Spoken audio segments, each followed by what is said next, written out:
Look up there! That's the Jade Chamber!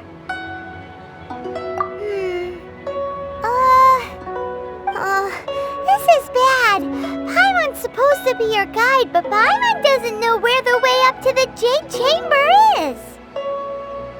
Well, since we want to go to the Jade Chamber, heading to its location on the map is the sensible thing to do.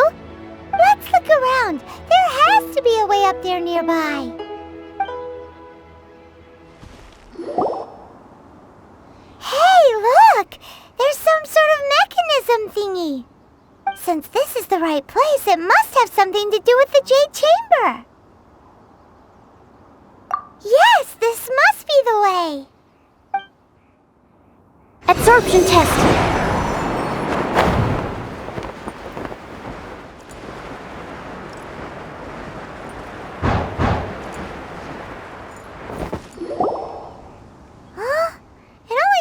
Up to here? Aw, if that wind current was stronger, we'd be able to reach the top in one go. Huh? Why? Or... Oh, Paimon gets it! If it was a secret, Ganyu wouldn't have let us try to find it ourselves, right? Alright, let's follow your plan, then we can... Oh, hang on a moment. Look down there! Looks like we've gotten close to the Guizhong Ballista. Paimon has a new idea. Why don't we shoot you up to the Jade Chamber using the ballista? No. Paimon may have just forgotten to think about the safety measures.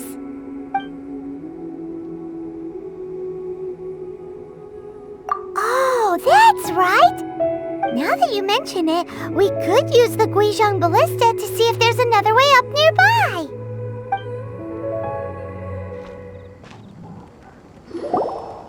Halt! Who trespasses on these hallowed grounds? Exactly. What are you talking about? We're invited guests. What makes you think you can treat us like this?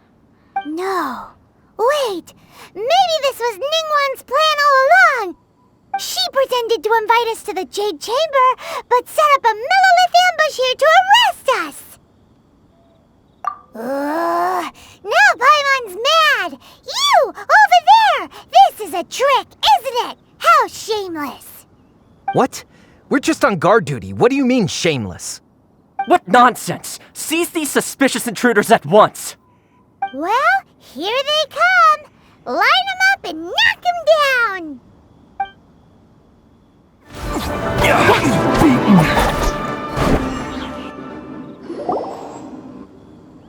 Stop! What's all this about?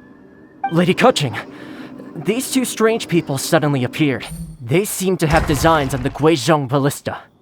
Who are you calling strange?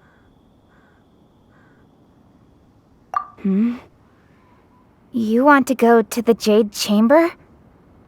Who are you? We're invited guests, here to look for the Liyue Qixing. Who are you? Well, as it happens, I am one of the Liyue Qixing.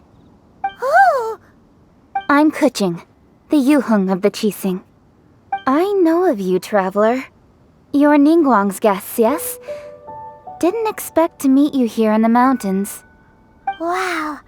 Paimon didn't think we'd meet some super rich big shot out here in the middle of nowhere either. The Guizhong Ballista in Tianheng Pass has long been in disrepair, and yet it was fixed in a single night. I came here to investigate that occurrence. These Millelith are just here to guard the scene, not to arrest anyone. So this was all a misunderstanding? Paimon never would have thought. Anyway, for a mortal to be able to repair an adepti mechanism is quite the mystery, even to the Qixing. That was... Huh? Oh, right. So, Lady Yuheng, might you have any idea why Lady Tianquan invited us to go to the Jade Chamber? Just call me Keqing.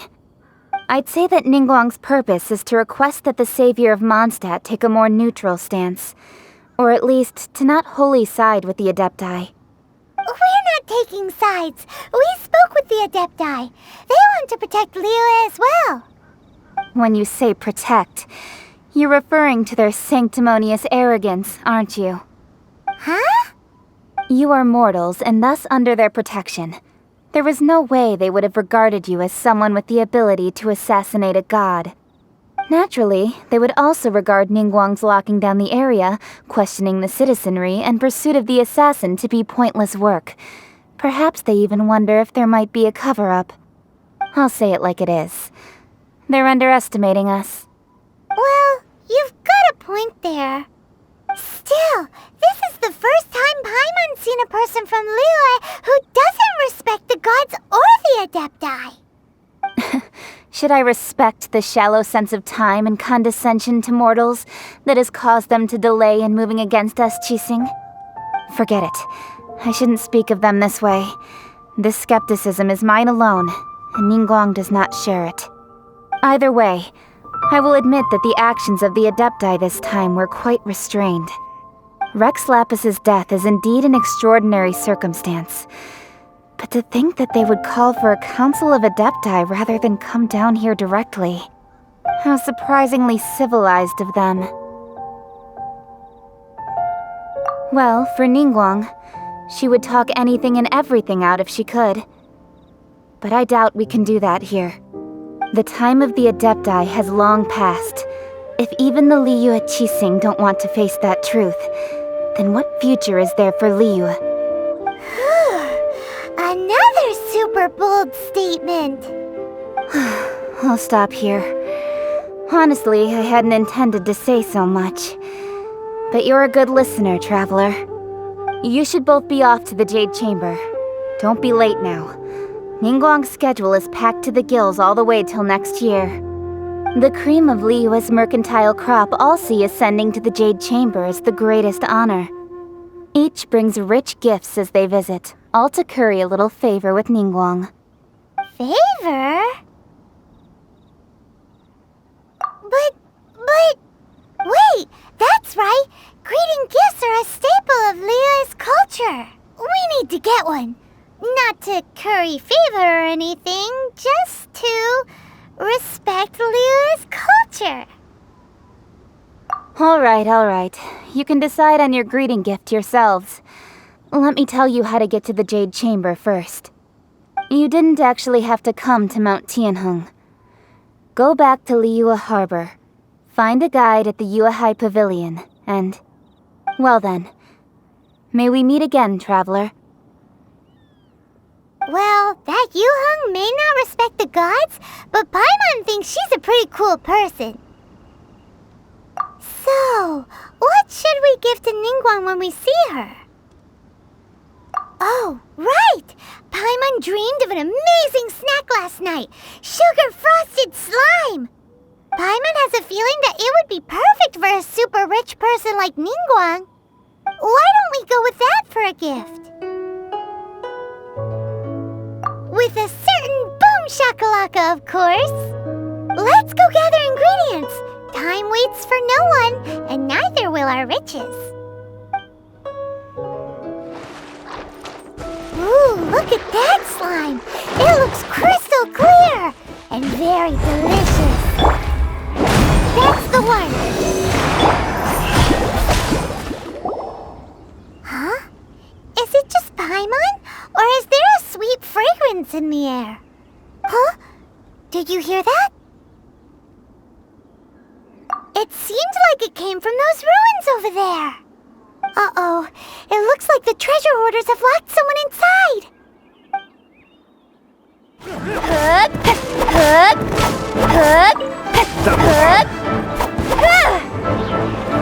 You're open!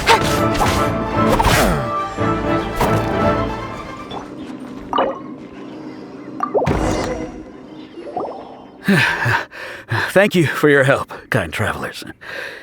If you hadn't come to my aid, I surely would have rotted in this cell. Those treasure hoarders. When their mood was good, they'd rearrange those pots of sweet flowers. When they were in a bad mood, they'd rearrange my face. Aw, it was nothing. No need to thank us all at once or anything. I understand. Don't worry. I will compensate you both. Don't say that. I only escaped this predicament because of you. I'm Meng Dan, a supplier for Mingxing jewelry in Liyue Harbor. I often walk around these mountains in search of antiques. I never expected that those treasure hoarders would have their eyes on the same ruins that I had. Before I knew it, they'd caught and imprisoned me. Is there anything that you lack? Antiques, treasure, various knickknacks, you name it. Well, as long as you want what I have to offer, of course. Wait a moment. Actually, we are looking for something. Oh?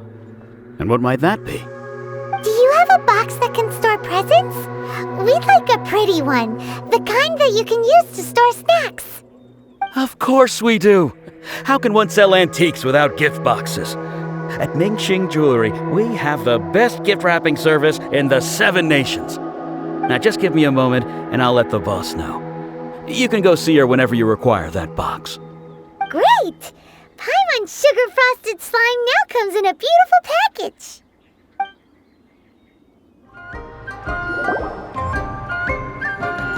Hey there!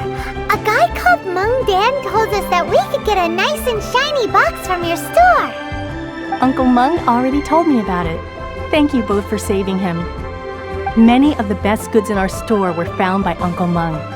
If anything were to happen to him, it would be impossible for us to continue doing business. Here, this container is itself an antique, with at least 140 years of history. It's already been cleaned. Will it do?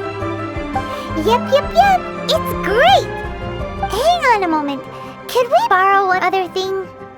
Sure, please help yourselves, as long as it's on our shelves. Traveler, this clay pot looks really awesome. If we use an antique as our mixing bowl, we should be able to make a great snack. It's done!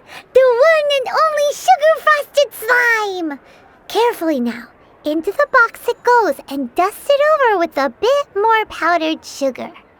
Oh yes, you might want to use these 2 freshly picked flowers as decorations too.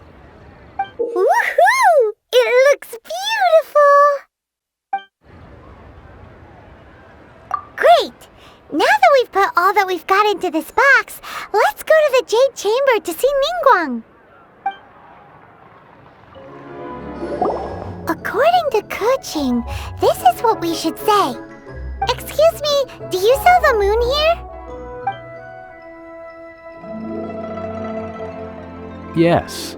How many would you like? It's not convenient to speak of numbers here. Ah, well said. Please, use this to ascend to the chamber. Yes, speaking of which, are you two the guests that Lady Ningguang has arranged to meet with today? Yep. And yet the code they used was not the one for guests, but for the Yuang. What's going on here?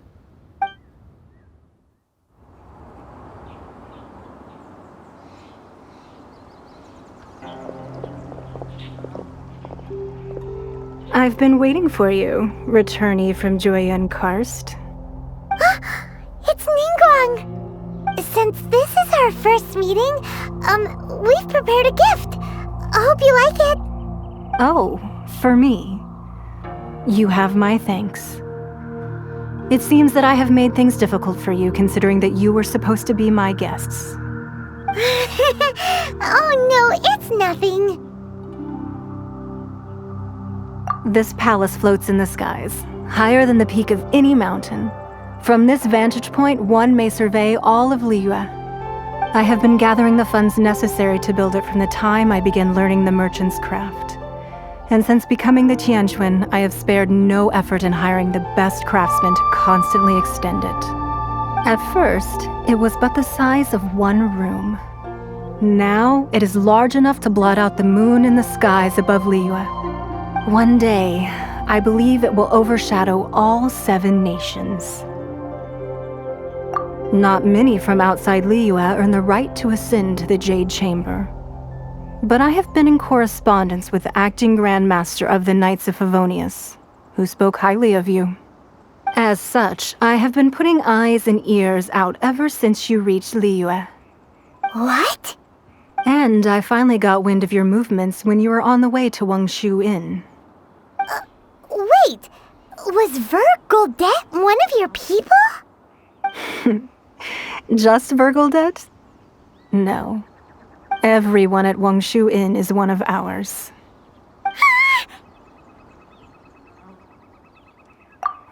At the Guizhang Ballista, yes? You weren't peeking on us from the skies the whole time, were you? I fear that peeking would have been a little difficult from this altitude. Our eyes and ears are more than sufficient.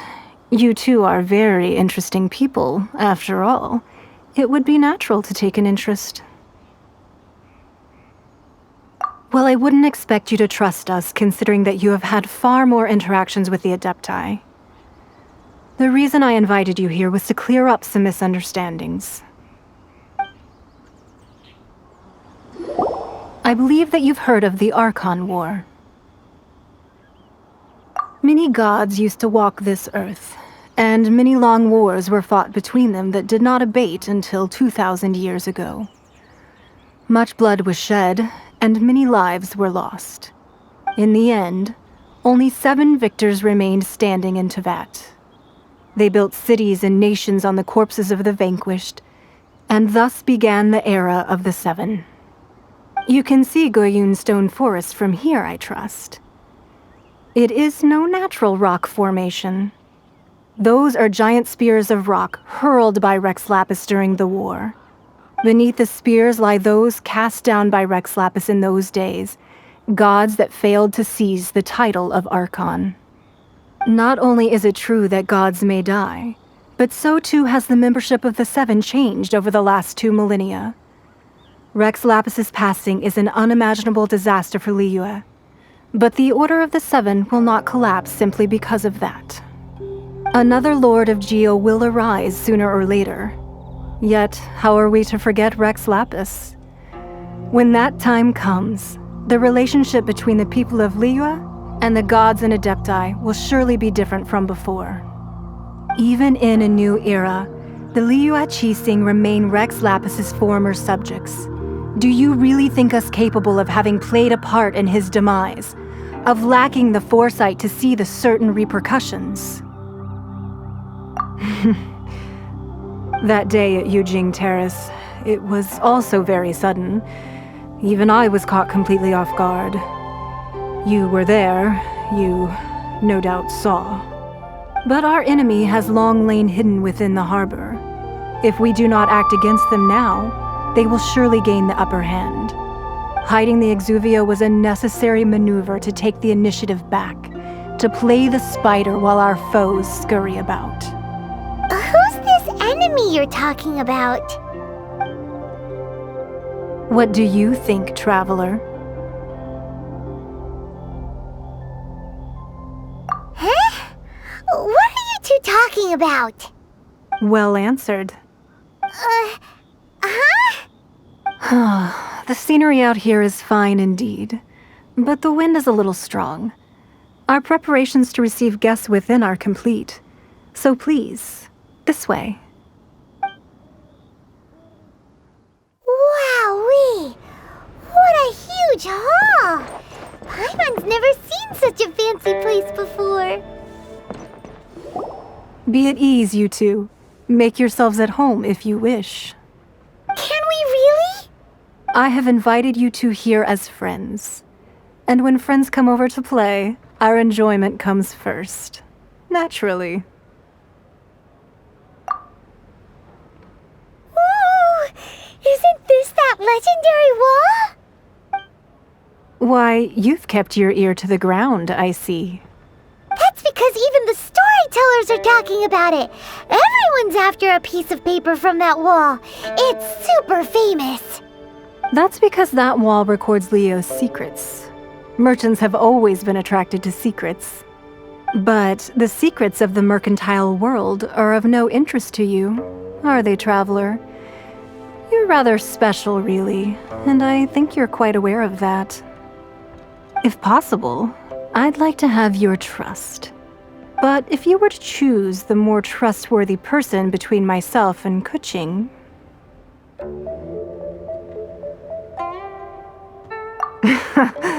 You'd pick Keqing? Nah, I had a feeling. I originally thought her a bit too hard-headed. With someone of her character on the Qixing, I've had some extra messes to clean up behind the scenes. But after she said those words, the time of the adepti has long passed. If even the Liyue Qixing don't want to face that truth, then what future is there for Liyue? Well, I must say that quite a few of my doubts have been dispelled. I won't deny that Rex Lapis's passing seems advantageous to us. But, for Liyue's sake, we cannot allow ourselves to be shackled by rumors of our usurpation of power. Indeed. It seems that you understood what I meant to say from the very beginning. I called for the gag order and for the Exuvia to be hidden to temporarily stabilize the situation, and also to prevent something similar to the incident in Mondstadt. With Rex Lapis's death, the Fatui have busied themselves with many clandestine actions beyond their diplomatic remit. As the Tianquan, one responsible for Liyue, I cannot be too concerned with appearances when opposing them. Allowing the Rite of Parting to take place was also meant to buy some time for us to take control of Liyue's administration.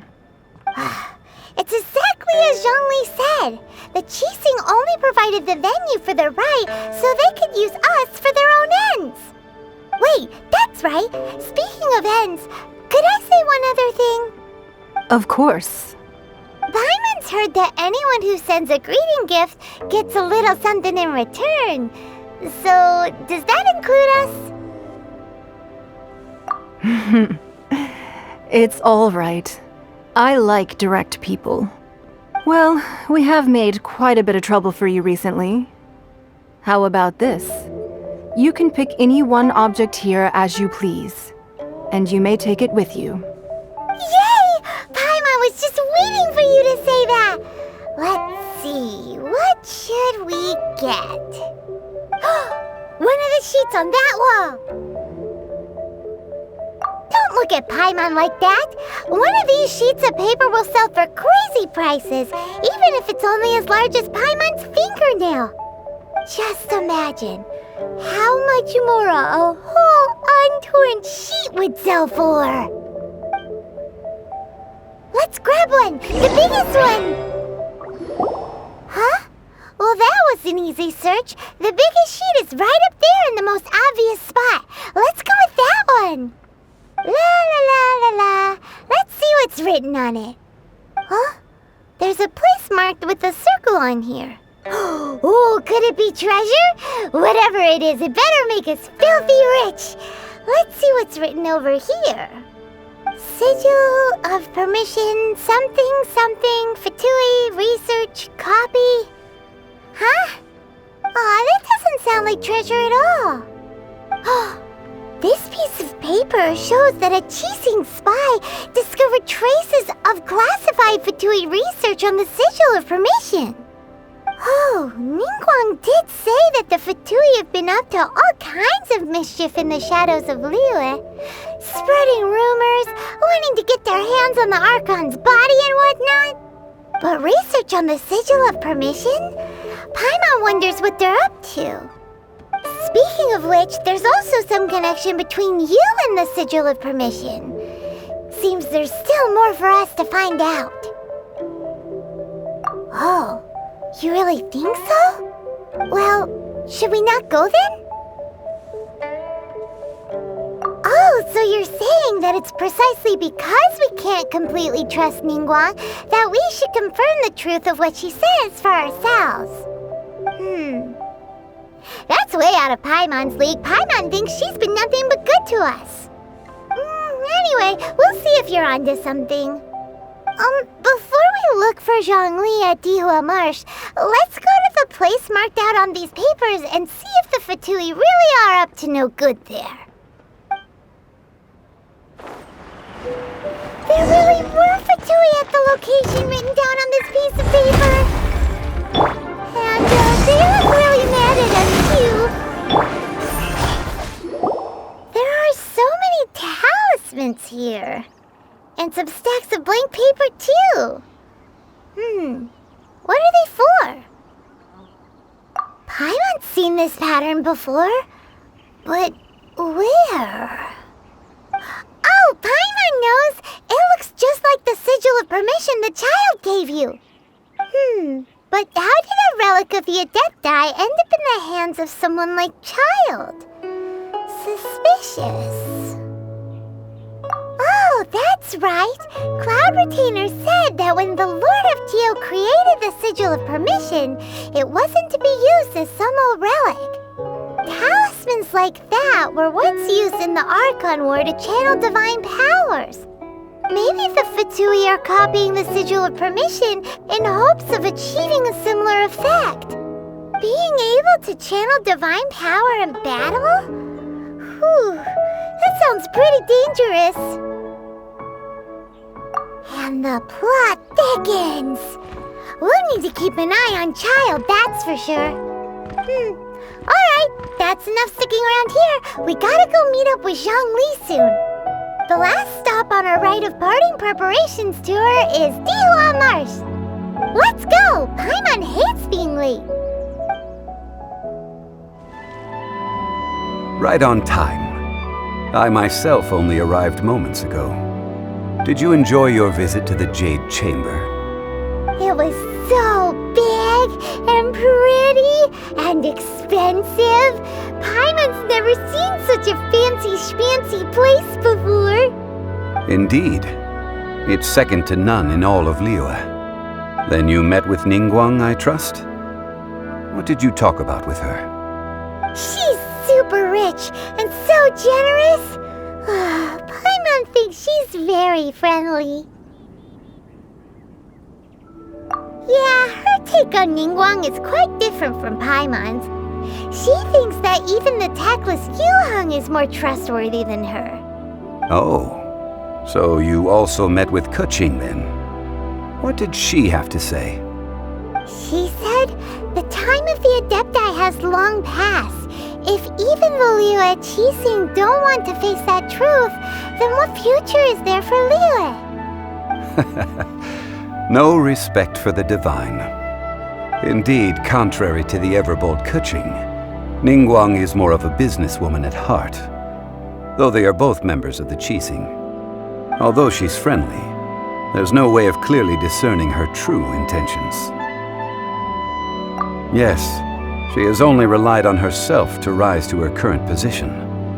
No ordinary person could ever achieve that. It's said that she's the one behind the constant expansion of the Jade Chamber.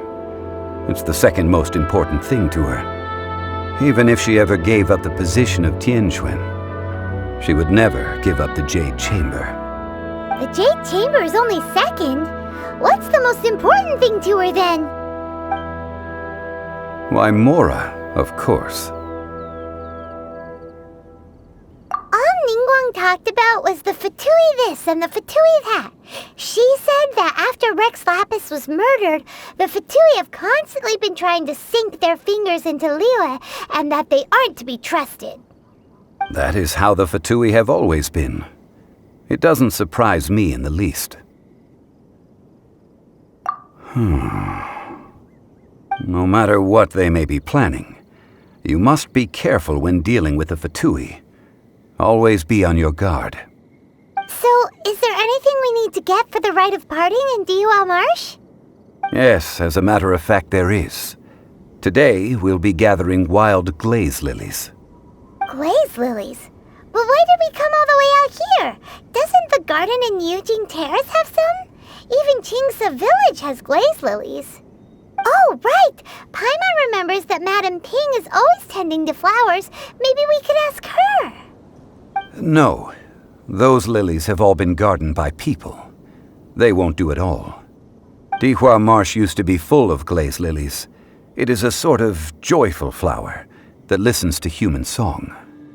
Before the Archon War, Dihua Marsh was all dry land and fertile soil. But the war caused landslides, and the land was flooded, turning it into the marsh you see now. Nearly all the Glaze lilies were wiped out. Of course, there are some kinds of flowers that have been preserved and gardened by people in the city. But very few people know that Glaze lilies may still be found in the wild. Wild Glaze lilies have the strongest fragrance. If we want to follow the true tradition of the Rite of Parting, we must grind up the wild lilies and place the powder in a censer of everlasting incense. But I'll need your assistance in gathering these flowers.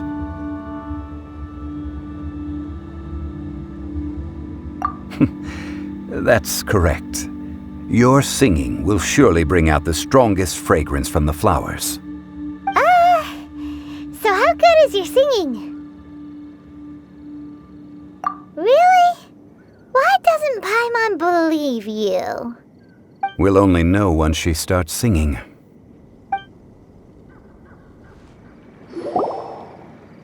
It's time to sing, whenever you're ready.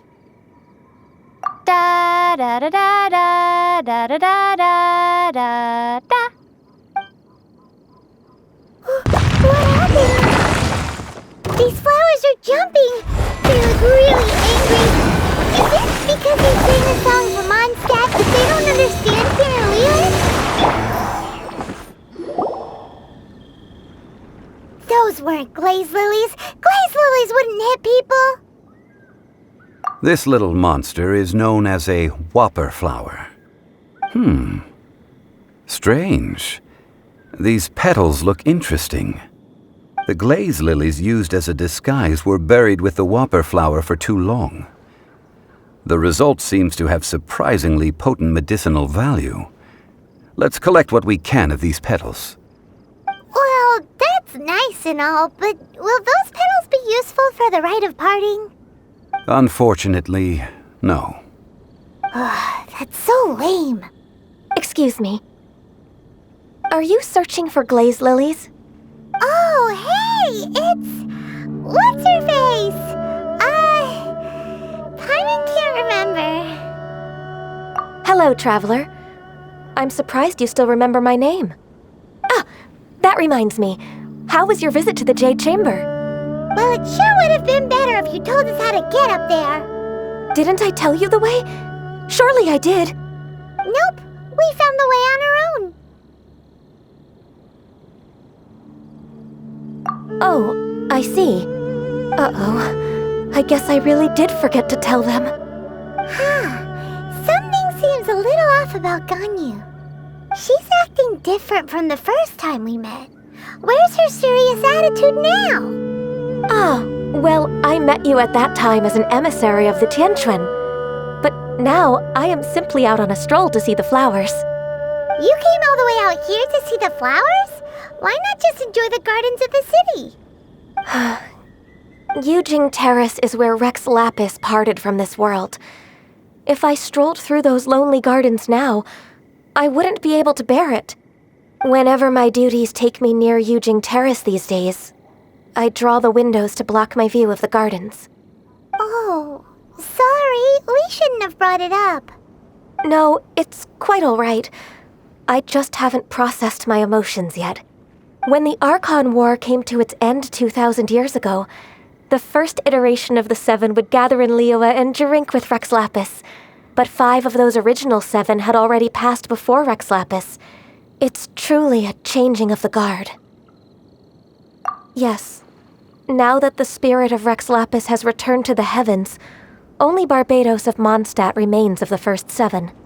The other 5, including Inazuma's Raiden Shogun, are no longer the same friends from 2,000 years ago. Of the current 7 Archons, the youngest is Sumeru's god of Dendro. He is merely 500 years old, whereas Rex Lapis was more than 6,000 years old at the time of his passing. This means that Liyue had been under Rex Lapis's rule from the moment it was first founded 3,700 years ago. The city has never had to bid farewell to its deity. So what do you think of this farewell? Huh? This is a little sudden. As a mortal, I've never dared to imagine a Liyue without Rex Lapis. But as an adeptus, I think I will eventually come to grips with reality. Since Rex Lapis has passed, the time of Liyue's contract with the gods and adepti has now reached its end. Huh? Did you just say, as an adeptus? Yes, I am a mix of human and Chilean. Adeptus blood flows through my veins. I fought for Rex Lapis and the city of Liyue during the Archon War. After the war ended, I signed a contract with Rex Lapis and took the position as secretary for the Qixing. I've continued those duties to this very day. Well, let's save that conversation for another day. You say that you are here looking for glaze lilies? I also know where wild glaze lilies can be found. See, I've just picked one myself. Here, you may have it if you wish. We dare not refuse it. Oh, so did you sing a song before you picked the lily? Indeed, I did. I know this tradition well. In fact, I sang a local Liyue ballad to it. Wow, so you really know your stuff, too. Thanks, Gunyu. No, it is you who I should be thanking. If not for this chance meeting, I never thought that I would be able to contribute to the upcoming farewell for our ancient lord.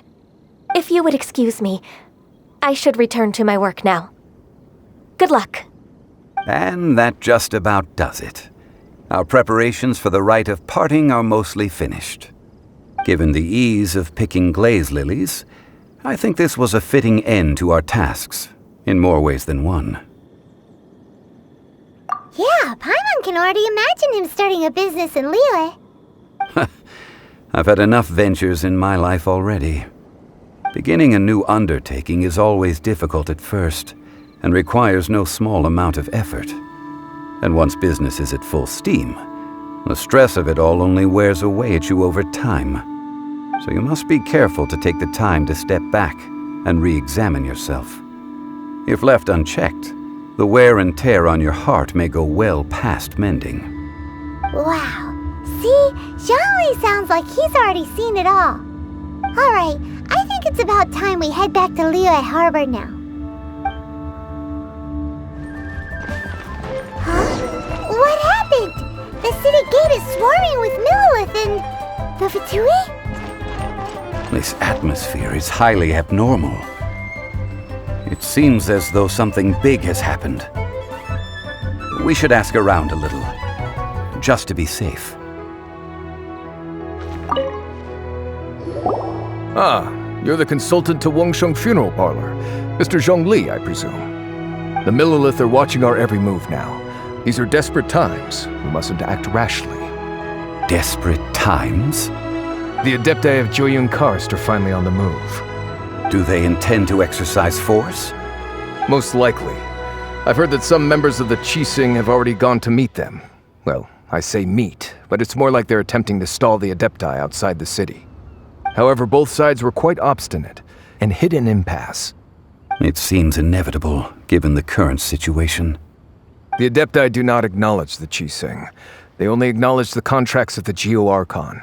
If the two sides come to blows, Liyue Harbor will be in no position to stop them. Surely the Liyue Qixing are not the sort to give in so easily. Their boneheadedness is known throughout the lands. Yet it's because of that obstinacy that mortals and adepti are now on the verge of conflict. And what now? How is it that the Fatui have come under fire? That's all Ningguang's doing. She proclaimed that in these tumultuous times, the Millilith must rein in the actions of the Fatui.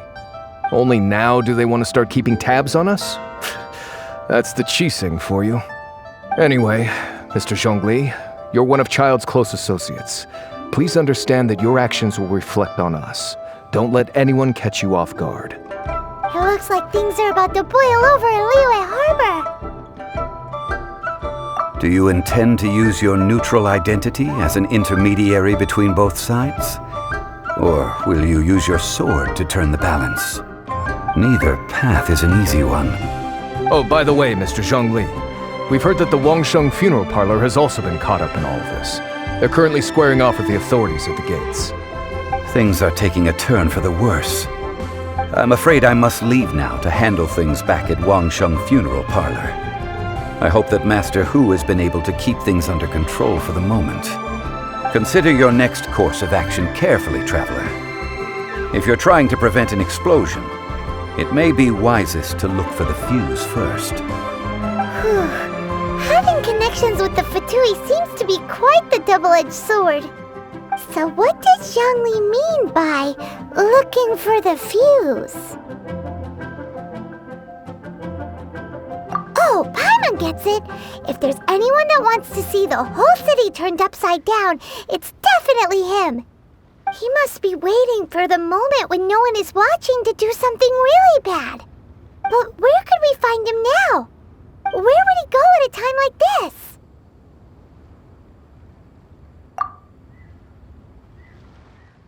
Wow! This is the Golden House? It looked impressive enough from the outside, but who would have guessed that it was even fancier on the inside? And so full of Mora! This is where all of Teyvat's Mora is minted, right? In that case, maybe they won't notice if a few Mora go missing. Oh, so it's a trap! Tricky, tricky. Good thing Paimon's got you here. But even if we can't take any, we can still have a closer look, right? Or better yet, take a nap on top of a mountain of Mora. It's like a dream come true. Oh, right. Back to business. It's quiet. Too quiet. Surely someone's gotta be guarding something as important as the Exuvia. Huh? Look! What happened here? Uh-oh. Paimon smells trouble. Quick! We have to go make sure that the Exuvia is all right. You've already fulfilled your task as guides, so why do you still linger here? Haven't you already seen enough trouble for today? Huh? Who's there? If you were Fatui, I imagine that you would be entitled to a generous reward from the Tsaritsa herself. But now, you're nothing but dross, and you're in my way. Although I'm deeply grateful to you that I was able to effortlessly find this secret location, don't you think that trying to stop me now would just be wasted effort? Stopping the Mora Mints, hiding away the Exuvia. The Qixing are really pulling out all the stops this time. So you've been planning to take the Gnosis from inside the Exuvia all along? As one of the 11 Fatui Harbingers, it's my duty to see the will of the Tsaritsa fulfilled. She will get that which she desires.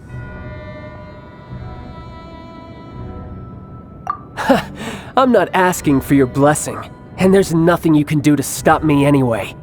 The time for discussion and diplomacy has already passed. I mean, if it were up to me, I would have skipped that stage to begin with. But I'm willing to do as the Tsaritsa deems fit. Either way, we now come to my favorite part. A simple pleasure, and one that I am oh so delighted to be sharing with you. The battle. Battle? So you're the type that goes looking for trouble, huh? You could say that. When Signora offended the deities outside the cathedral in Mondstadt, she swiftly left the scene once her mission was accomplished. Instead of confronting you directly, she chose to rely on the snow and ice to make her escape. She wouldn't want the knights to come running towards the sound of battle now, would she? When she faces a worthy opponent, she will prioritize her mission, weigh the outcomes, and consider the consequences of her actions. But as for me, the greatest pleasure of being a Harbinger lies in crossing blades with strong opponents. We won't let what happened in Mondstadt ever happen again! Oh, so you intend to fight me? Good. I won't kill you, Traveler. I'll just play along, to feel the thrill of battle. Besides, you could never defeat me, not even in your wildest dreams. But hey, try to relish the fight anyway, because if you ask me, without that, what else is there? Fighting talk, I love it! Now let's see you live up to it. This chance is hard to come by, so show me all you've got. So very few ever get the chance to square off with the Fatui Harbinger. So come now, amuse me, and don't you dare disappoint. So beautifully. Try this. Everybody stand back! With sword comes shadow. You've made some progress. Guess I should take you more seriously.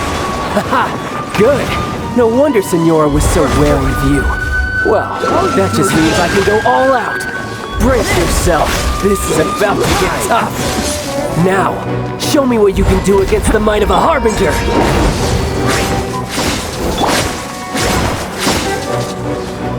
No use hiding back there.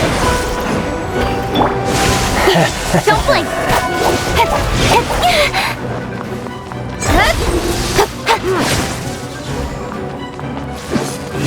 This! Burst forth! Adventure time!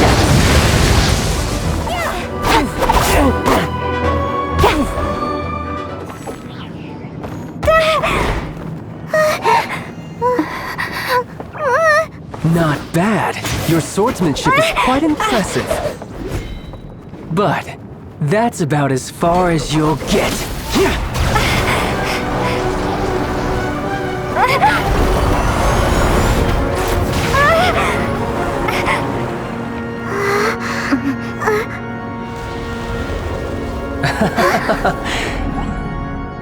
Didn't think you had that card hidden up your sleeve. You were just playing us to get close to the Exuvia! Oh, quiet down. Stop acting like some wide-eyed recruit. You've seen this world. You of all people should know. This should have been expected! Well then, I'll be taking Morax's Gnosis now!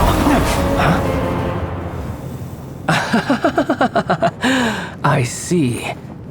Well, this is most unexpected. You beat me to it, didn't you?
You got to the Gnosis ahead of me, didn't you?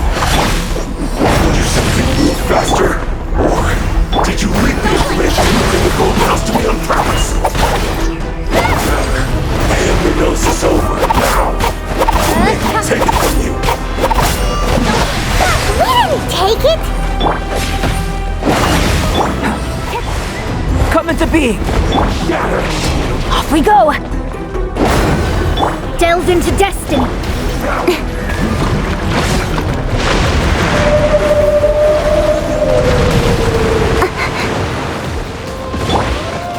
Burst forth! You're a cut above.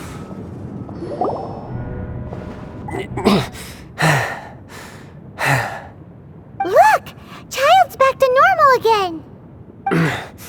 Well then, time to cool off. It seems the burden of the foul legacy transformation was too great for my body. I lacked the opportunity to think this through. And now that I consider the matter more carefully, you never had any chance of beating me to the Gnosis. You had no connection to the Gnosis, no matter where it had been taken. That's what we've been trying to tell you! We didn't take it! Your show of ability today far surpasses that of Signora's initial assessment of you in Mondstadt. Tell me, how could that be? You already know the answer, don't you? I can see it in your eyes. But if that is a secret you wish to keep, I guess I'll just have to curb my curiosity. This battle has already left me satisfied. Anyone who strives as I do to grow stronger shall be called a friend, even if our friendship can only be shown in battle against one another. Pretty sure that's not the normal way to make friends. Unfortunately, I must bring this amiable conversation to an end. My quest still beckons. Given that the Gnosis wasn't taken by anyone, then we must look once again to the beginning. Perhaps it was never in the Exuvia to begin with. In fact, it might be that the Exuvia was just a diversion of sorts. What? So you mean that... Yes, it appears so. Interesting to say the least. It seems that the guardian deity of the capital of commerce is also well versed in little maneuvers beyond the boundaries of contracts. As such, we must now look to our backup plan. Backup plan? I had hoped it would never come to this. I absolutely detest working with those who are weaker than I. The truth is, the world belongs to those of us who desire to become strong. I seldom willingly mingle with any dull and boring weaklings who think otherwise.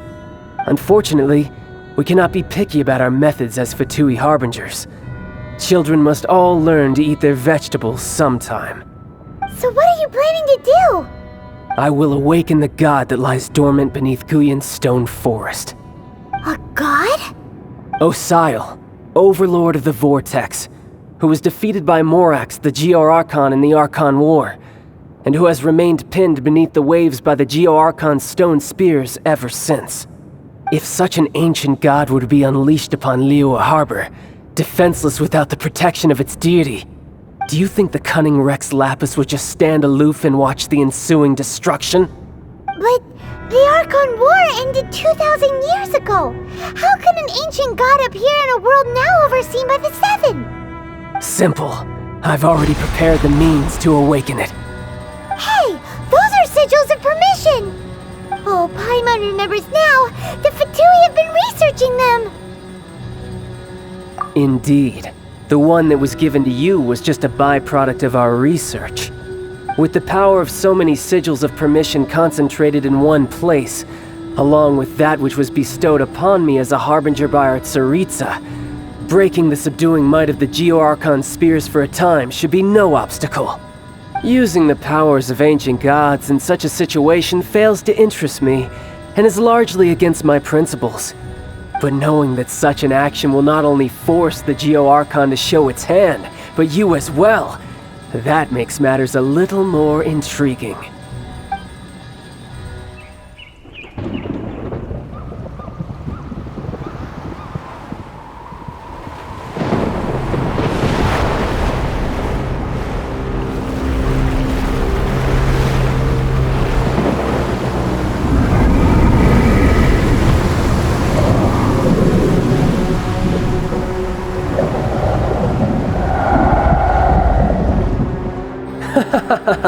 Let's see.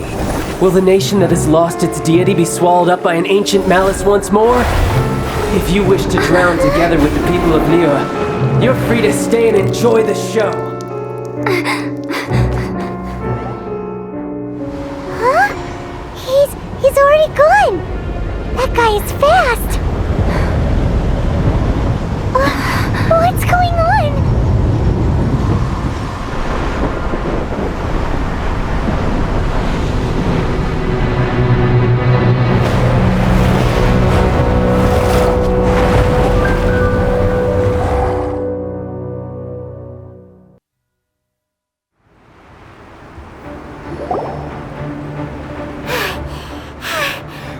Exhausted. If we hadn't happened to see the Jade Chamber flying over just as we came out of the Golden House, we really wouldn't have known which way to go. Did we make it in time? Is the Overlord of the Vortex still in the sea? It hasn't destroyed Liyue yet, has it? What are you doing here? Huh? Hold on. It's the adepti. What are you doing on the Jade Chamber? Paimon thought you were arguing with the Qixing. Is the fighting over? Faced with a calamity of such magnitude, we have agreed to put our differences aside for now and unite against this common enemy. Oh, Paimon gets it. So how do you plan to defend Liyue? Just seeing this overlord of the Vortex guy puts a pit in Paimon's tummy, even from all the way out here. It's not just you. We've got new Millelith recruits who can't even stand at attention without shaking. The force of an ancient god's presence seems to be too much for ordinary people to handle. Which is why we must stop that monster before it gets any closer to Liyue Harbor. So the Archon War was fought 2,000 years ago against enemies like that thing? Now that's scary. So will the power of the Qixing, Millelith, and Adepti gathered here be enough to stop that god? We've already discussed this together, and our conclusion is not necessarily. What? But all of you are supposed to be the guardians of Liyue. Can't you think of something?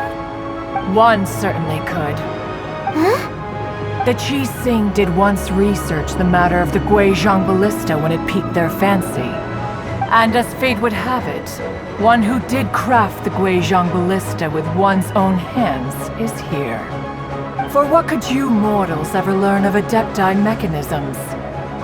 Yet it would take one but a little tinkering to turn this ballista into an engine of war beyond your wildest thoughts. I suppose this is one blessing from the Adepti that we should be thankful for. So be it. We shall use the upgraded Guizhong ballista to fight off that god.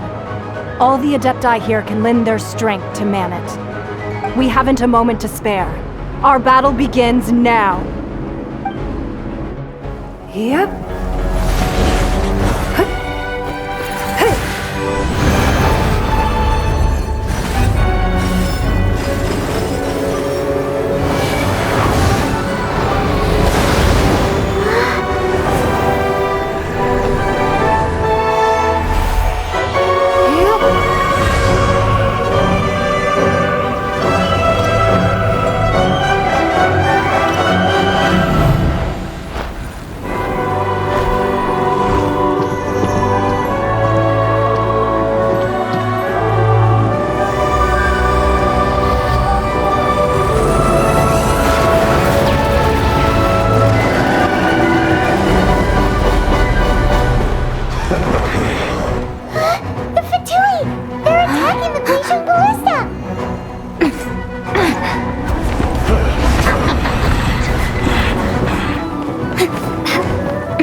The three adepti are manning the Guizhong ballista.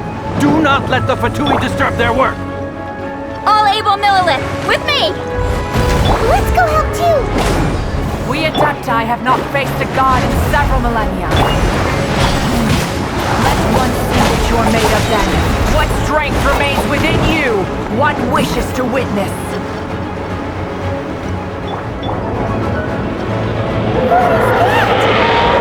That is Osial's divine power. I am... Be careful not to get hit.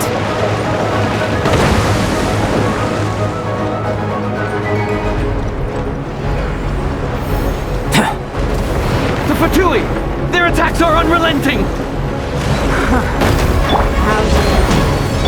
Snezhnai's diplomats will answer for this afterward. Every last one. The ancient gods attacking again! There are so many Fatui too! We can't look! Were you about to say we can't hold them, children? Huh? Hey, don't lose heart. Here, take this. This is dental energy. That light from your body, it's like the time in Julian Punch. Wow, it's Madame Ping's shockwave. This granny's really strong! With the blood of the Qixing, I guard you against evil! Cast your fear of injury by the wayside and fight with all your might! I too did this during the Archon War! So this is what Ganyu's like in a fight! My name means swiftness. Take my power and run as I do. We're going too fast!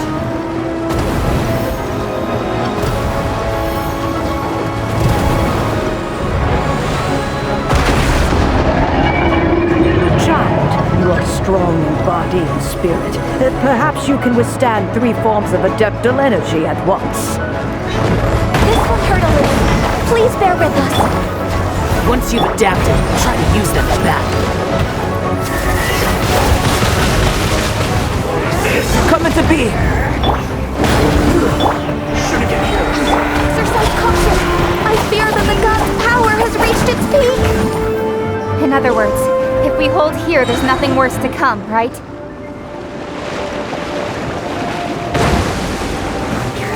Here to please. Witness my great undertaking!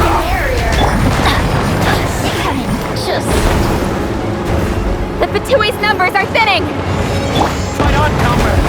Once we finish this lot off, the adepti will be able to deal with the god in peace!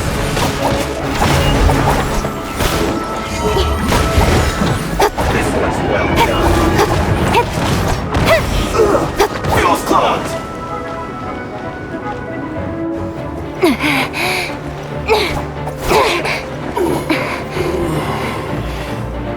The interlopers are no more. Now we may commit ourselves fully.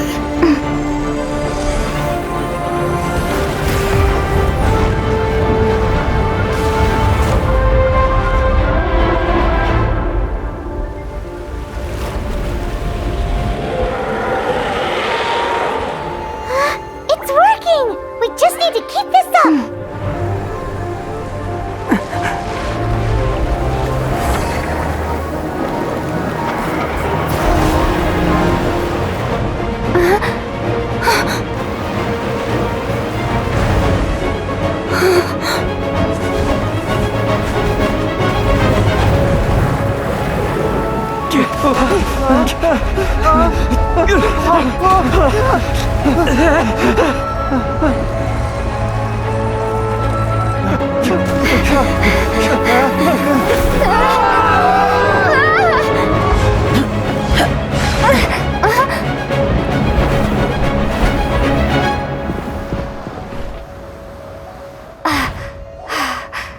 Be careful now.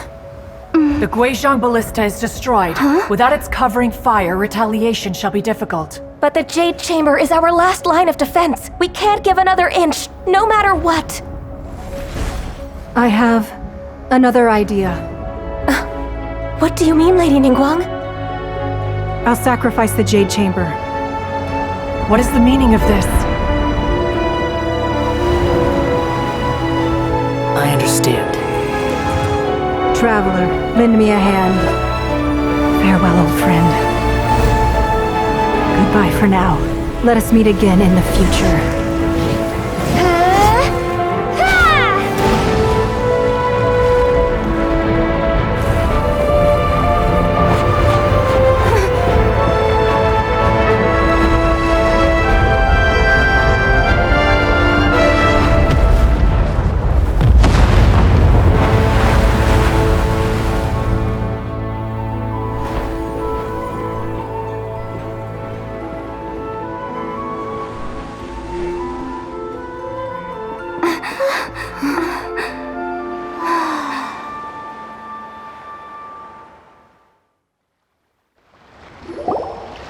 Is it finally over?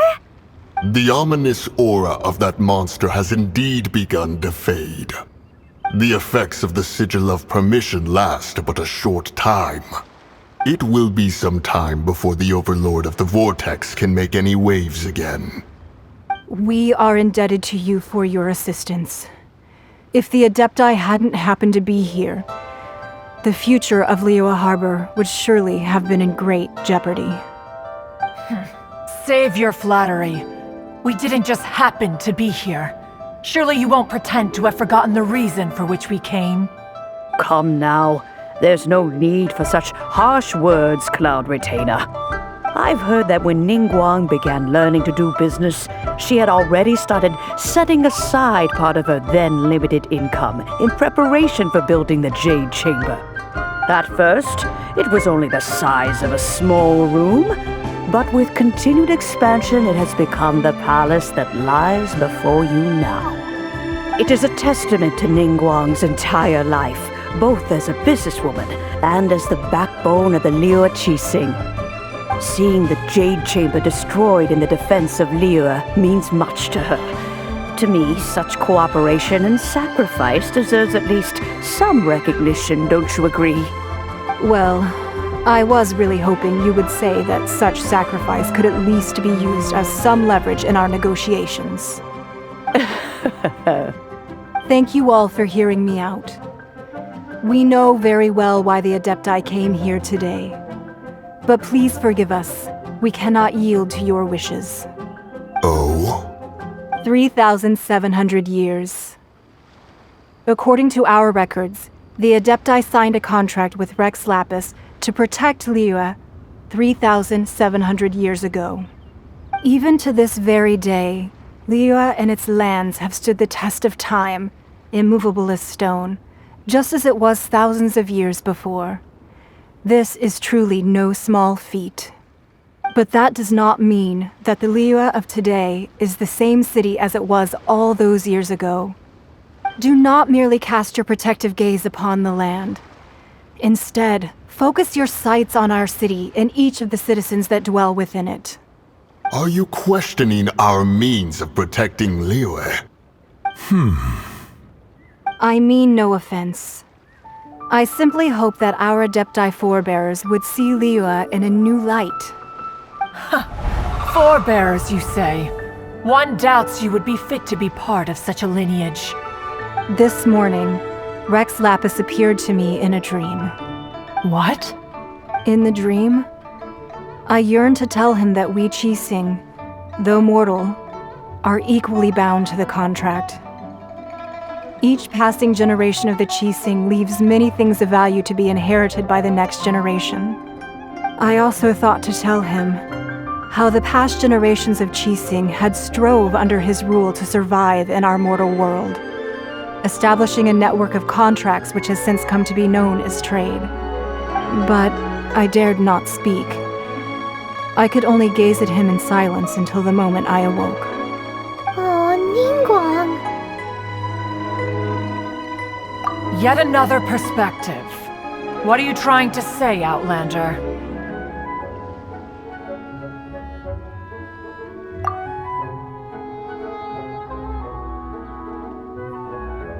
Right! That's something that happened in Mondstadt.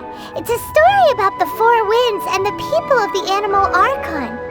The Animal Archon sought to quell the strife between the two sides, because he believed that such conflict would only scar the hearts of both, and that nothing good would come of it. Each of the 7 nations has its own scars from the past. Though your point is the very height of simplicity. As adepti, we've become a laughingstock, to be chastised thus by an outlander who has lent us such succor. All right, all right.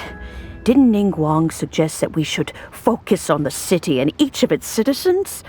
I know I already have, so why not see for yourselves? I apologize for appearing in full armor.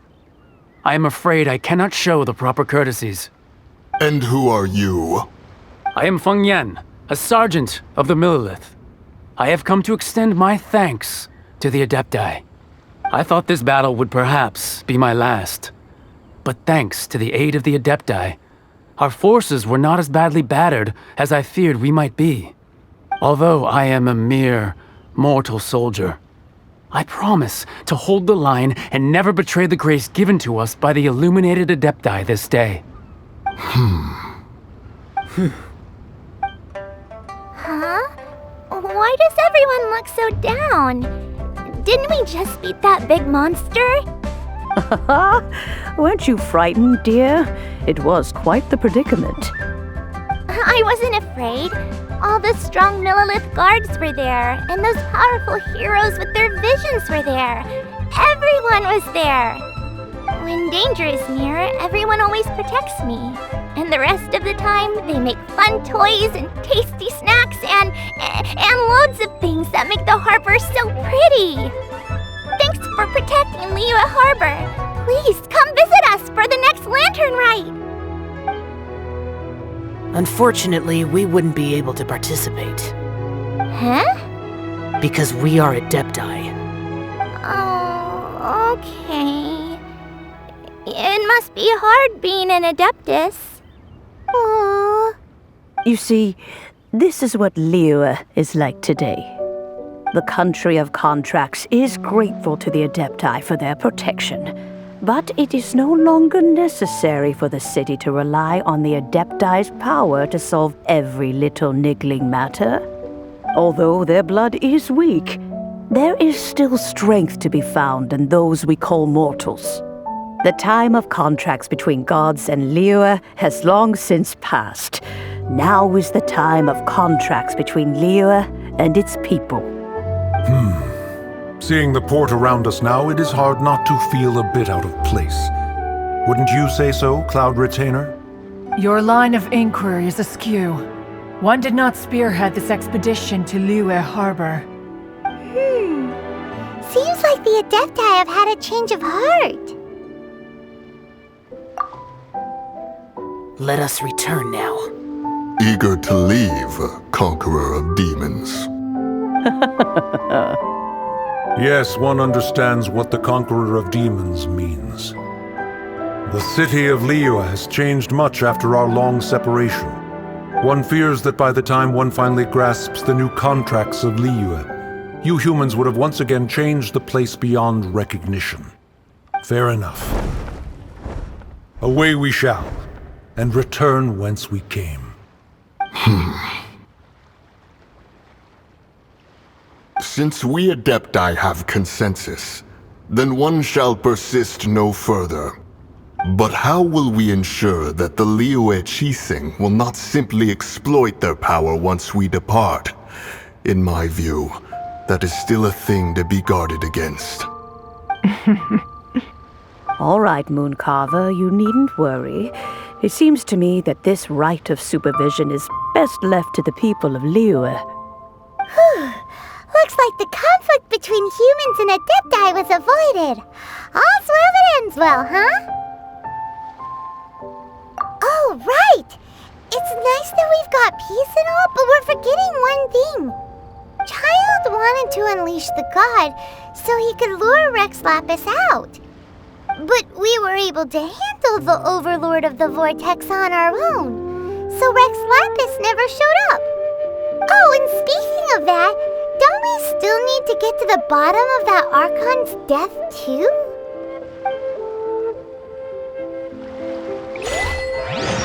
Paimon doesn't get it.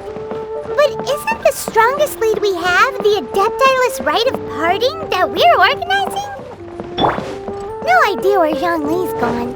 Let's ask for him at Wangshen Funeral Parlor. Is there anything I can do for you two? I'm afraid that Wangshen Funeral Parlor isn't in the best state to receive guests. We've come to see Zhongli.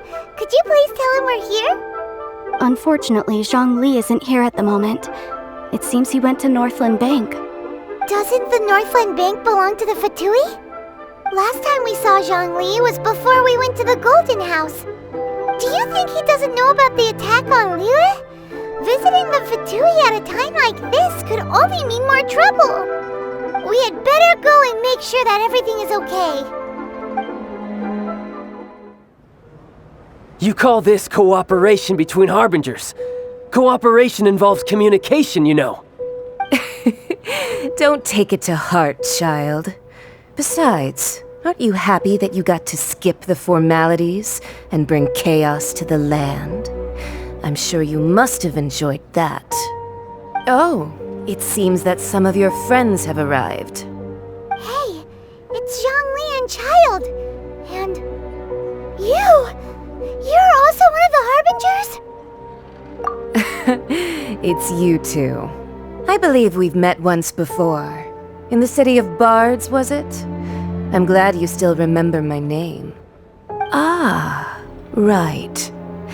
I imagine that it must have been rather hard to forget watching helplessly as something precious was snatched away from your friend. No, don't let her get to you!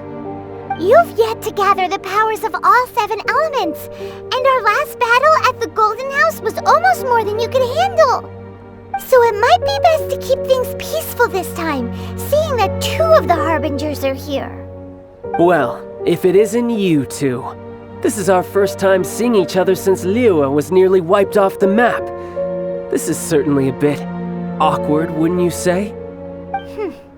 Paimon knew that we should never have trusted a Fatui Harbinger.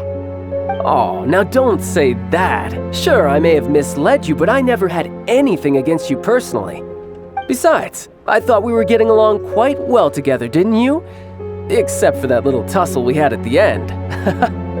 Nothing personal. We just have different views, that's all. Of course, you may very well hold this against me, but that's up to you. The real deceivers here are Signora and Zhongli. Curse them for leading me on. So actually, I think... Stop wasting time, child. There'll be plenty of time to chat once I'm through here. You remember the agreement, Morax. Now, if you would be so kind. The Gnosis, please. What in the world are you talking about? The contract is fulfilled. That which thou seeketh is now bestowed unto thee. For my promise is solid as stone.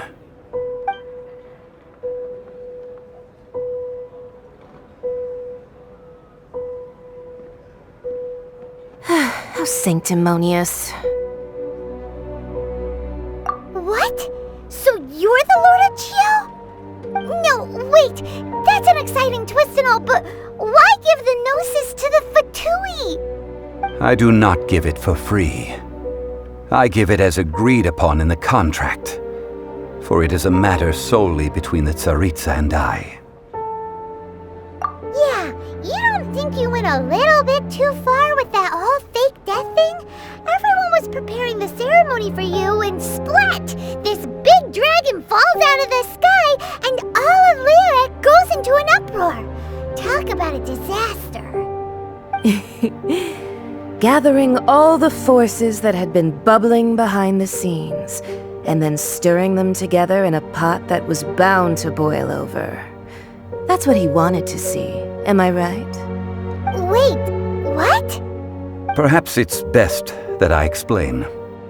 As you know, I've dwelt upon this world for more than 6,000 years. I witnessed the founding of Liyue, together with the adepti 3,700 years ago. Even boulders that can withstand whirlpools will erode with the passing of time. I kept convincing myself that cracks had not begun to form, and that the end of my time had not yet come, until one drizzly day, as I was strolling along the harbor, I heard a merchant tell one of his workers, "You finished your duties. Go ahead and call it a day." I stood motionless among the crowds, asking myself, have I already finished my duties? Oh, Zhongli. But as I began to consider relinquishing my divine role, I soon discovered that many reasons still remained to not hastily depart. Was Liyue, the city I had dwelt in for so long, already prepared to enter its next age? I decided that a test was needed in order to reveal the answer. So I feigned my own death, and gathered the cast of Child, the adepti, and the Liyue Qixing to play their roles together on the stage that was Liyue. That's right, which is why I continued to safeguard the Gnosis until now.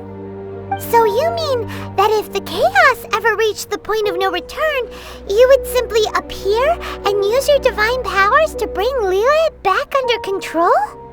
Of course, and it would have been all too easy for him too. Just as a child quickly matures after losing their parents, so has Liyue matured when faced with the death of its deity. I was pleasantly surprised with the finale of the show that you all put on. Why, you even deserved an encore. The adepti deserve the greatest applause, considering their years of seclusion. They hardly recognized the city, yet faced with such a crisis, they exerted the greatest amount of restraint. Not only did they manage to cooperate with the Qixing, but in the end, they even tried to understand the heart of the people. And hats off to the emissary dispatched by the Archon to fulfill our contract, Signora. She managed to keep everything she knew in strict confidence, far from the eavesdropping ears of her colleague child, just as I had requested. All the while, I carried on as Zhongli, and fulfilled the traditions of Liyue in this mortal form. Thank you for walking that path with me, traveler. These things were all a part of my script. The only unforeseen plot twist was the conduct of the Liyue Qixing. I had expected them to do no more than the adepti, to come to the defense of Liyue. But when all was said and done, they seized the opportunity to supplant Liyue's divine protectors, and used the subsequent power vacuum left by my death to quickly gain complete control of Liyue. Huh? That doesn't sound good at all! Ha! On the contrary, I think it is excellent. I had always feared that it was too soon for them to take over from me, and it was also that which I longed for the most. As such, this is the best parting gift anyone could have given this god of old. Hey, what about me? Doesn't anyone feel the least bit of remorse for deceiving me? You've practically kept me in the dark! I think that thanks would be more appropriate. You certainly played no small part in all of this, wreaking havoc and turning the city upside down. The Lord of Geo ought to thank you for your performance, if anything. If you hadn't created the pressure of a battle between mortals, adepti, and a god, the lump of coal resting in the hands of the Geo Archon, Liyue, would never have been able to become a dazzling diamond of a city. Huh? Just whose side are you on, mocking me like that? Are you itching for a fight? Be that as it may, you've come out of this as the hero of Liyue. I, on the other hand, will be forever prescribed as a disturber of the peace, no? Well then, with the Gnosis in my possession, I have no use for such idle chatter. We should return to Zapoljarny Palace and seek an audience with Her Majesty, the Tsaritsa. Come, child. Fine. I'll meet you there later. I'm not sharing a boat with the likes of you. Do as you wish.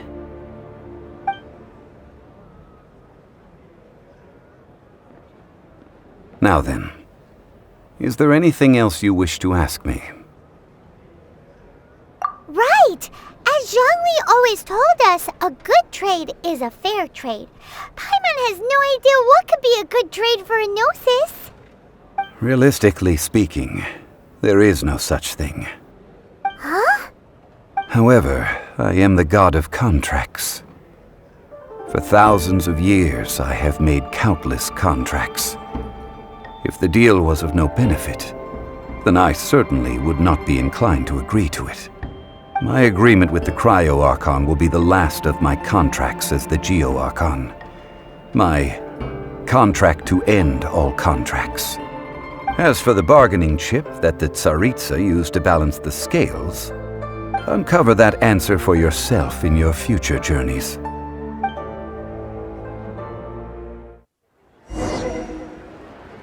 Today's the day of the Rite of Parting. Although the star of the show is fake, we spent so much time trying to organize it, it would be a real shame not to go there now. Oh, well, since we're going through with this Rite of Parting, I guess it means that those rumors hit the nail on the head. So Rex Lapis is really... But they didn't catch the culprit, did they? Oh, come on. Do you think that the assassin could have been a normal person? You know what I think. I don't think any of the gossip on the streets you hear from those shady types is worth anything. There's only one real possibility in my mind. I've heard that the assassin was that Fatui fellow. Youngish, pretty high in rank. I think they called him Child. The Fatui? They certainly are very suspicious. Who knows what those greedy, crooked folks... Shh! Lower your voice. If the Fatui catch you in their sights, Rex Lapis won't be around to protect you this time. You know that god from the ocean couldn't have just shown up out of nowhere. I mean, it's been 2,000 years since Rex Lapis subdued it. Yes, and to think that this happened right on the heels of the incident with Rex Lapis, too. Say, do you think the person who assassinated our lord and released that evil god might have been one and the same? Now that you mention it, that's very possible. Yes, it's very possible indeed. I mean, it all fits together. That person must have colluded with the evil god to harm Rex Lapis. Oh, that wicked, black-hearted scoundrel. Still, what sort of supernatural prowess must this person possess to be able to do such things? I have never heard of such a person in all my years. Ah, forget it. Guessing's no use to us. Look, the Millelith over there looks like he's about to make an announcement. Let's hear what the Ministry of Civil Affairs has to say first. Hear ye all! The Qixing's words. Though a dragon soars ageless as the mountains, it too must return to dust. This is common knowledge. Gods and adepti live glorious lives, but both light and shadow have their season. So too must they face divinely appointed trials. Rumors and hearsay abound on the streets that Rex Lapis was murdered. Now, let the truth be revealed. Having been thwarted in his trial, Rex Lapis's soul has recouped the celestial heights. He beseeches the people of Liyue to grieve not and to let not their hearts be saddened. Nor are they to believe street-born rumors or indulge in baseless speculation.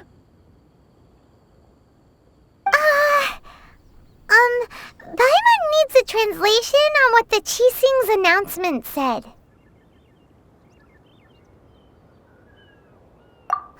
So that's how they're spinning it. Something feels off. Why would they suddenly give up looking for the murderer? Not to mention how this excuse sounds like something they just made up on the spot. Could the Qixing already have known that Rex Lapis wasn't dead? But Zhongli said that neither they nor the adepti knew anything. Did Zhongli tell them in secret after his gnosis changed hands? Exactly, right? Ooh, seems like the Rite of Parting has been going on for a while now. Let's go have a look. Look, it's Ningguang and Keqing. Are they saying something? Are there speeches over? As said previously, Rex Lapis's soul returning to the heavens is the end of the contract. And it is also the end of an era. 3,700 years of contracts burnt and reduced to ash. We, the people of Liyue, were indeed prosperous. But blinded by our prosperity, we forgot that time can be pitiless. The long, unending dream of our Archon walking among us. Now that we have awoken from our dream, we must learn to say farewell. Will you stand with us as we re-establish our contracts? As we build a new age of prosperity? So concludes the words of Her Eminence the Tianquan. Does Her Eminence the Yuheng have anything to add? Huh? Is she looking this way? Traveler. Yikes! She really is looking our way! Is that the traveler who they say defeated the ancient god? So young. The Liyue Qixing always repay their debts. And as you have heard, Our eyes see far, and our reach is long. Name your price. You deserve that much. Whoa.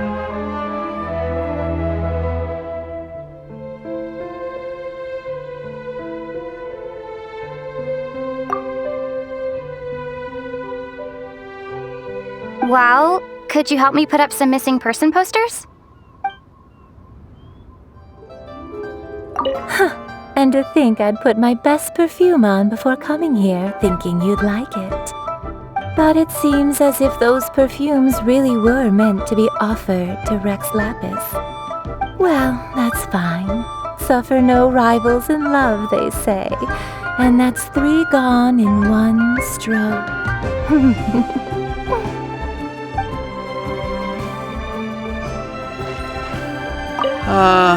Rex Lapis. Oh, Rex Lapis. Now that I think about it, if everyone's of the same mind as me, perhaps mementos for Rex Lapis might be the best short-term business opportunity.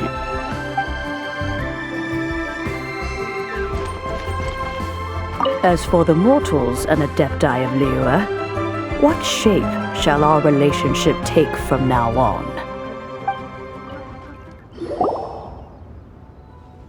Hey, Zhongli! Look at this. Everyone in Liyue is caught up in their emotions, thinking that they'll never see Rex Lapis again. And here you are looking all relaxed. Why would I not feel more at ease after laying down the burden I have borne for 3,700 years? Right, if the two of you can spare the time, I should treat you to a meal at the Liyue kiosk. Ha! That sounds like big talk, Zhongli. Paimon might have believed you if you were treating us to some third-round knockout, but you'd have to pay out your nose just to stand inside Liyue kiosk. Are you sure you can afford it? You're right. I do like the Mora. But why would Morax lack Mora? As the Rex Lapis Morax, I can easily create Mora. But since I have chosen to walk this earth as the mortal Zhongli, I should abide by the same rules that mortals do. When I was journeying with you, though I still had the Gnosis in hand, I knew that I must soon retire from my role as an Archon, so I had to rehearse a little for my new life. Oh, no wonder! Paimon gets it now. You didn't look at the price tags when we were spending because you've never had to. But since you weren't used to not being able to just make more Mora as and when you wanted to, you had to try becoming a parasite to society who lives off of other people's credit. Well, we were only spending Fatui money. You don't have to say it like that. In the City of Commerce, we do not merely exchange money or goods. We also exchange knowledge, memories, and foresight, as well as positions, roles, and lives. The Archon Morax could never experience life as the true mortal Zhongli could, no matter how many times he descended to be with his people. I must thank you for that. I will treasure the memories that I made as Zhongli, traveling the streets of Liyue with you. That is true, but there is no journey that does not end. No meetings without partings. Paimon thinks that we should make a move and continue our search for the 7. I fear that continuing your journey may be difficult. The nation that neighbors Liyue by sea, Inazuma, is presently closed. Yes, the nation has been closed by order of its deity, the Electro-Archon Ball. And just as the people of Liyue preferred to call me Rex Lapis, she too goes by another name among locals in Inazuma. Paimon thinks we've heard that one before. Raiden? That is the case. And since Raiden is also the shogun of the Inazuma Bakufu, people call her the Raiden Shogun. That's Though people at the wharf were saying that the situation in Inazuma is very tense, Paimon doesn't remember that always being the case. It wasn't that bad last year. Zhongli, since you're Rex Lapis, shouldn't you know something about what's happening there? Just how did Inazuma become a closed nation? It's because of visions. Visions? When faced with circumstances beyond their control, humans often bemoan their lack of power. But if a person shows true strength of will at a desperate and fateful moment in their life, the gods will look upon them with favor. This is what visions are. Magical foci bestowed upon those who have been acknowledged by the gods. Uh-huh. That's how people in Teyvat see it. But starting from last year, the Raiden Shogun began promulgating the Vision Hunt Decree. Vision Hunt Decree? Yes. It was an order to seize all visions within Inazuma's borders, and to inlay them upon the hands of a statue of the 1,000-armed, 100-eyed god. They want to seize visions. But why? Aren't visions blessings from the gods?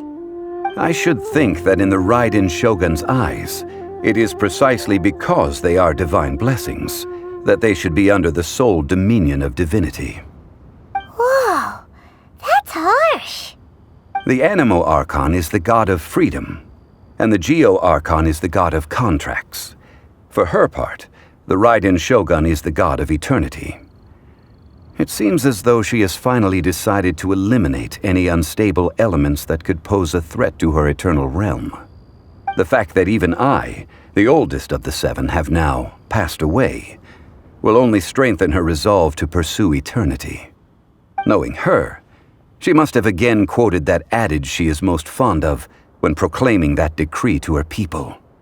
7 ideals for 7 gods, and of these, eternity is nearest unto heaven. All right then. Was there anything else you wish to know? Ah, that was a good one. Failing a divine trial. How they came up with that excuse, I will never know.